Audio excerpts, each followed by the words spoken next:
Nikdo neví, co je opravdové dno, dokud do něj nespadne.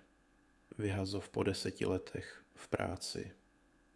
A hned na to přistihnout vlastní holku, jak mě podvádí. To dokáže s člověkem pěkně zamávat. Do toho studentské půjčky, které ještě ani zdaleka nejsou splacené. Jo, tenhle život je fakt jedna velká fraška. Po noci plné chlastu, posílání zoufalých životopisů a příšerně napsaných motivačních dopisů jsem odpadl. A když jsem se ráno probudil, napadlo mě, že bych mohl aspoň zkusit vydělat nějaké drobny z domova, než mě pozvou na pohovor.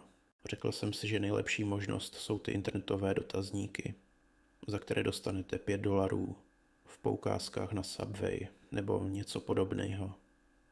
Neměl jsem žádný skill na to si sám vydělat. Bylo to buď to, nebo proflákat den u her. Alespoň bych ušetřil za jídlo. Dělal jsem ty dotazníky skoro 5 hodin, než jsem málem odpadl. Bylo to mnohem vyčerpávající, než jsem čekal. Na konci jsem měl asi $45 v hotovosti a dárkových kartách. $9 na hodinu. Vlastně skoro stejně, co jsem bral předtím.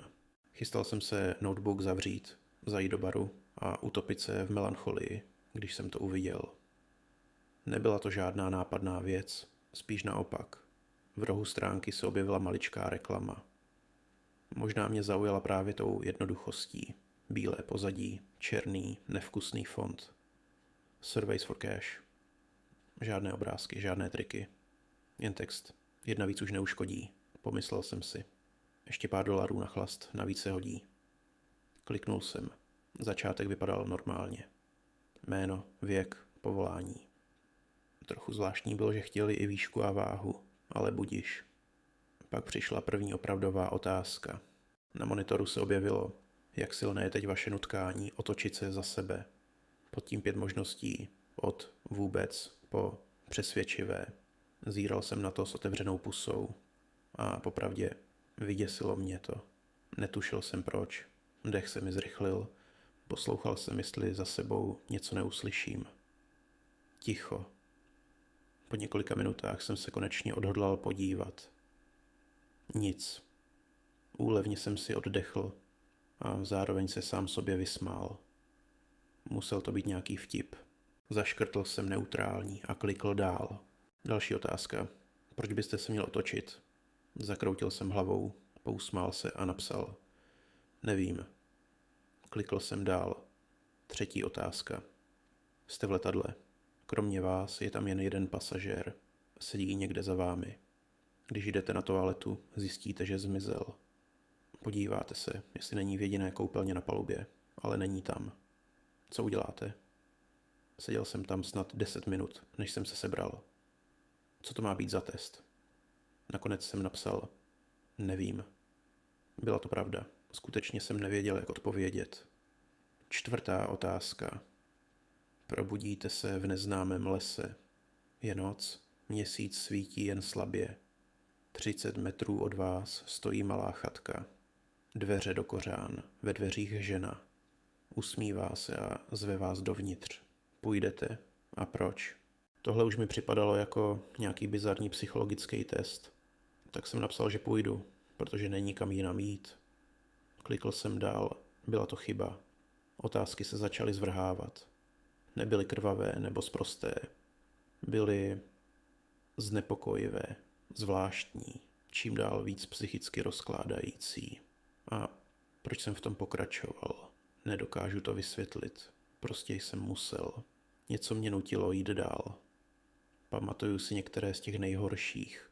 Jednou v noci se probudíte a zjistíte, že u vás doma stojí výtah. Od té chvíle se každou půlnoc na 5 minut otevře. Uvnitř stojí vaše přesná kopie.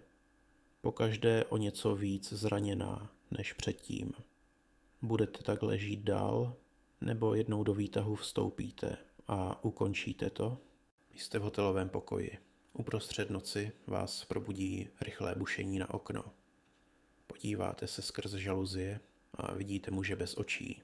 Přiloží ústa na sklo a řekne vám, abyste okamžitě zabil ženu v koupelně. Poslechnete ho? a moje nejméně oblíbená. Díváte se s matkou na domácí videa. Na jednom záznamu je její vražda maskovaným útočníkem. Ona se tomu směje, aniž by cokoliv řekla. Je to podle vás důvod k obavám? A aby toho nebylo málo, začaly se dít věci i ve skutečnosti. Po půl hodině se ozvalo klepání na dveře. Podíval jsem se kukátkem. Venku stál muž. Díval se mi přímo do očí, zoufale kroutil hlavou a beze slov artikuloval ne. Vypadal smrtelně vyděšený.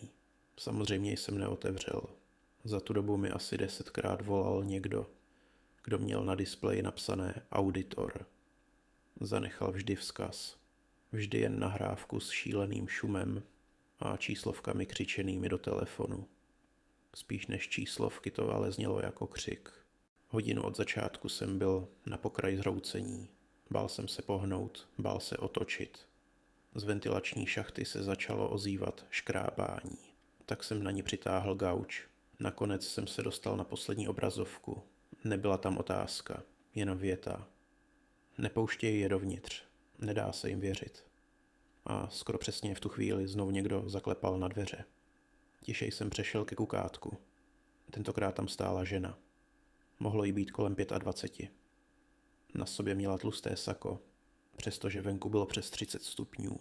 Sluneční brýle, takže jsem ani nevěděl, kam se dívá. Nakonec vytáhla z kapsy papír a vsunula ho pod dveře. Podíval jsem se dolů. Na papíru stálo. Lže. Okamžitě opustí byt.